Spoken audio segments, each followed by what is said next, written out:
धूल पुरानी Chevrolet truck के घिसे पिटे पहियों के चारों तरफ घूम रही थी जब वह देर शाम की धूप में एक साधारण फार्म हाउस के सामने रुकी। 24 साल की मार्गरेट पैसेंजर सीट पर बैठी थी। उसके हाथ कांप रहे थे क्योंकि वह अपनी जर्जर लेदर सूटकेस को मजबूती से थामे हुए थी। उसके लंबे सुनहरे बाल सादे से बांधे गए थे और उसका फूलों वाला ड्रेस, जो साफ और सावधानी से मरम्मत किया गया था, फिर भी सालों के इस्तेमाल के निशान दिखा रहा था। वह हमेशा अपनी उम्र की दूसरी लड़कियों से ज्यादा मोटी रही थी और उसका परिवार उसे कभी ये भूलने नहीं देता था। उसके पिता की आवाज अभी भी उसके कानों में गूंज रही थी, जो उस सुबह की थी। मार्गरेट, ये इंतजाम हमारी आर्थिक परेशानियों को हल करेगा और तुम्हें बसाने में मदद करेगा। थॉमस ब्रेनन को अपने खेत में मदद करने के लिए एक पत्नी की जरूरत है और ईमानदारी से कहूं तो इस वक्त हमें सूटर चुनने में ज्यादा चैनिकता नहीं बरतनी चाहिए। ये शब्द उसे गहराई से चुभे क्योंकि यही उनका मकसद था। उसके माता पिता ने साफ कर दिया था कि वे उसे एक बोझ समझते थे, एक ऐसी बेटी जो शादी के लायक नहीं, जो बहुत खाती है और बहुत कम देती है। जब स्थानीय बैंक ने उनके छोटे जनरल स्टोर पर कब्जे की धमकी दी तो उसके पिता ने थॉमस ब्रेनन के अचानक प्रस्ताव को उत्साह से स्वीकार कर लिया। वह तो बस एक गरीब किसान है, उसकी मां ने स्पष्ट नापसंदगी से कहा, लेकिन उसने हमारे कर्ज चुकाने का प्रस्ताव दिया। बदले में तुम्हारा हाथ, इसे अपने परिवार के लिए अपनी देन मानो। इन सालों में जो तुमने हमसे लिया है, अब जब मार्गरेट ट्रक से उतरी तो वह खुद को एक सामान की तरह महसूस कर रही थी जो पहुंचाया जा रहा है। उसके पिता ने उसके थोड़े से सामान उतारते वक्त उसकी तरफ मुश्किल से देखा। थॉमस कहीं आसपास होगा, उसके पिता ने बुदबुदाया। याद रखो मार्गरेट, अब तुम उसकी जिम्मेदारी हो। हमारे परिवार का नाम शर्मिंदा मत करना, मानो उनकी बात से बुलाए गए हो। 2 मर्द फार्म हाउस के पीछे से निकले। पहला साफ साफ थॉमस ब्रेनन ही था, 30 के आसपास का, भूरे बालों वाला और दयालु आंखों वाला। उसने सादे काम के कपड़े पहने थे, नीला चेक वाला शर्ट और घिसे हुए जीन्स। उसका बदन मजबूत और ठोस था, सालों के शारीरिक मेहनत से, और वह चलता था जैसे कोई अपनी त्वचा में सहज हो। उसके पीछे एक बुजुर्ग मर्द चल रहा था, पूरे धूसर दाढ़ी वाला और नर्म भाव वाला, जोल और कॉटन शर्ट पहने। यह साफ था कि वह थॉमस का पिता था, समुएल ब्रेनन, जो उसी तरह की ईमानदार सूरत और गर्म स्वभाव वाला था। मिस मार्गरेट, थॉमस ने नरम आवाज में कहा, अपने हाथ में टोपी लेकर आगे बढ़ते हुए। मैं थॉमस ब्रेनन हूं, ये मेरा पिता समुएल ब्रेनन है। हमारे घर में आपका स्वागत है। मार्गरेट को तुरंत उसकी नर्म आवाज और सम्मानजनक तरीके से प्रभावित हुआ, दूसरे मर्दों की तरह जो उसे घृणा या दया से देखते थे। थॉमस की नजर में सिर्फ दया और सच्चा स्वागत था। मुझे पता है कि यह स्थिति वैसी नहीं है जैसी आप खुद चुनती, थॉमस ने सावधानी से जारी किया, लेकिन मैं चाहता हूं कि आप जानें कि यहां आपको सम्मान और दया से ट्रीटेड किया जाएगा। ये अब आपका घर है, जितनी देर आप रहना चाहें। मार्गरेट के पिता ने जल्दी से लेन देन निपटाया, उत्सुकता से शहर लौटने के लिए, अपने कर्ज से मुक्ति पाकर। जैसे ही ट्रक धूल भरी सड़क पर गायब हो गया, मार्गरेट खुद को पहले से कहीं ज्यादा अकेला महसूस कर रही थी। फार्म हाउस के आंगन में सूटकेस और अपने डर के साथ खड़ी। आइए, थॉमस ने नरम से कहा, मैं आपको घर दिखाता हूं। आप सफर के बाद थकी और भूखी होंगी। जैसे ही वे फार्म हाउस की तरफ चल पड़े, मार्गरेट को जो दिखा उससे वो हैरान हो गई, जबकि बाहर का हिस्सा साधारण और बिना दिखावे का था। संपत्ति उससे कहीं ज्यादा फैली हुई थी जितना उसने सोचा था। अच्छी तरह से रखे गए बाड़ दूर तक फैले थे और वो गायों को दूर के चरागाहों में चरते देख सकती थी। घर खुद, हालांकि सादा, बिल्कुल साफ और चौंकाने वाली जगह वाली था। किचन बड़ा और आमंत्रित करने वाला था, जिसमें एक विशाल लकड़ी का चूल्हा और एक मजबूत ओक की मेज थी जो आराम से 8 लोगों को बैठा सकती थी। मुझे पता है यह बहुत शानदार नहीं है, थॉमस ने माफी में कहा, लेकिन हमने इसे आरामदायक बनाने की कोशिश की है। आपका कमरा ऊपर है, दाएं तरफ पहला दरवाजा। आपको पूरी प्राइवेसी मिलेगी और सभी दरवाजों पर ताले हैं। मार्गरेट को यह सोच परेशान कर गई। उसने सोचा था कि उसे बस एक बिना पैसे वाली मददगार की तरह ट्रीटेड किया जाएगा। समुएल ब्रेनन ने पहली बार बात की, उसकी आवाज गर्म और दादाजी जैसी।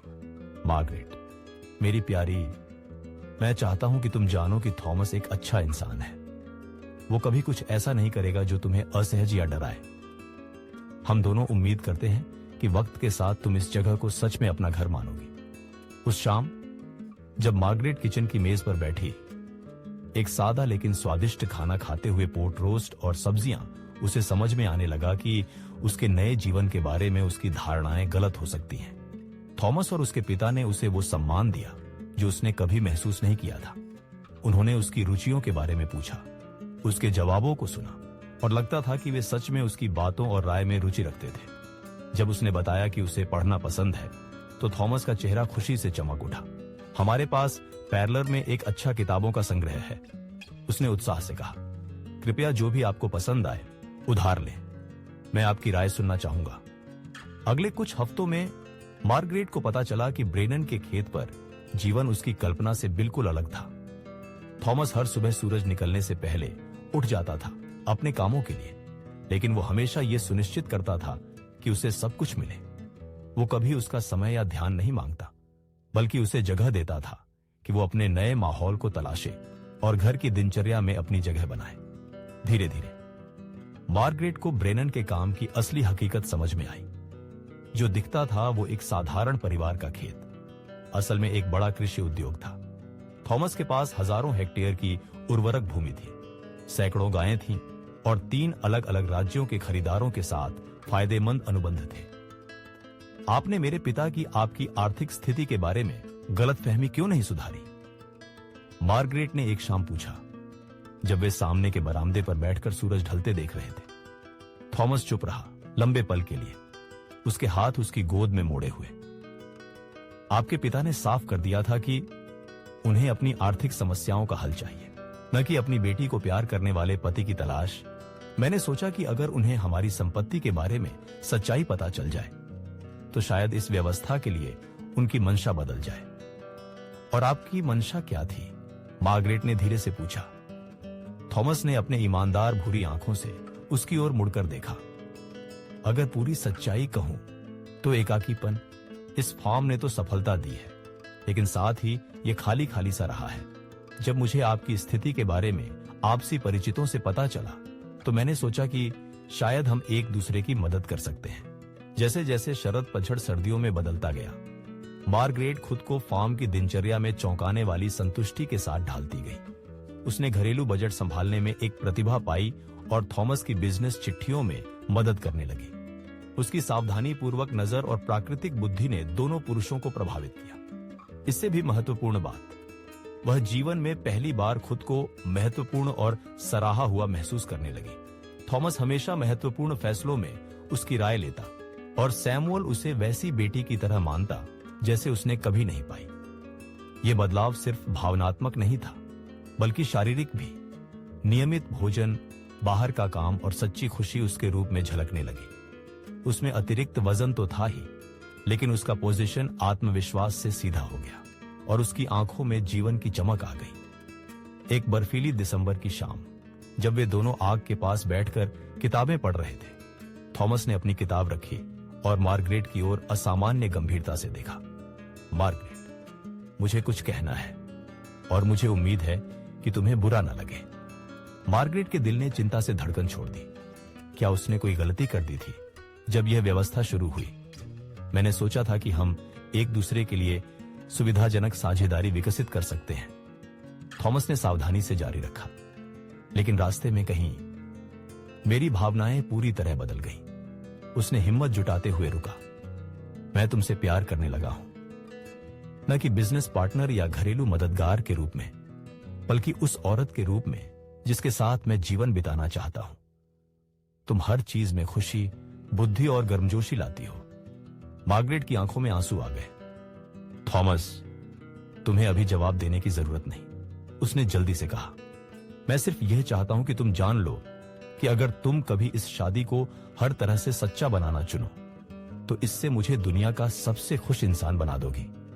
मार्गरेट ने इस दयालु, सफल और सच्चे पुरुष की ओर देखा, जिसने उसे 6 महीनों में इतना सम्मान और प्यार दिया जितना उसके अपने परिवार ने 24 सालों में नहीं दिया।